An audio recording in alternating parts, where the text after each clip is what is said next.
Hypertension is a silent killer, so it's important that you know how to check your blood pressure at home.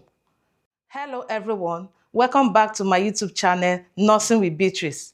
In this video, I'm going to show you step-by-step guide on how to use the automatic blood pressure monitor. I will also be talking about some common mistakes to avoid and how to choose the correct cuff size. So let's begin. First, you need an automatic blood pressure monitor. Then you need a notebook, something to write on with a pen to keep track of your readings. You need a table, something to rest your hand on and also to keep your items.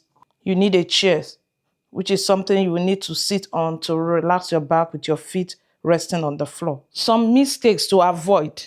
1, talking or moving during measurements. Ensure you stay calm. That's not the time to start making phone calls or discussing with people. Just be patient. It's not going to take time. 2, don't take your blood pressure just immediately after eating, drinking, or doing exercise. You should wait at least 30 minutes to rest before taking it. It's also advisable not to wear clothes under the cuff. So in other words, if you are putting on clothes, you can roll the clothes up so that the cuff is resting directly on your skin. So to begin, you want to know the bladder length. So when you feel this, you will feel something like a rubber. That's the bladder. So mine, it ends here. So if I wrap this around my arm, it gives me about 80%. So it can get up to 100%, that's fine. And then the width of the bladder is from here to here. So it should be about 40%. Should be about 40%. And then if you don't have anybody to do it for you at home, you can fix it properly first before you start. You are sitting properly, your back is resting, your feet on the floor.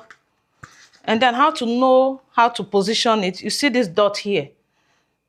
That is to the brachial artery. Some will put an arrow. So that's how you will know. That's what will rest on this, your antecubital fossa, directly to the brachial artery. So you put your hand this way.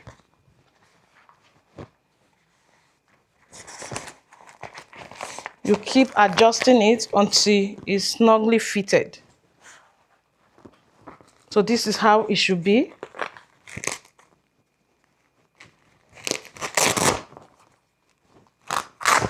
So this should be to the brachial artery.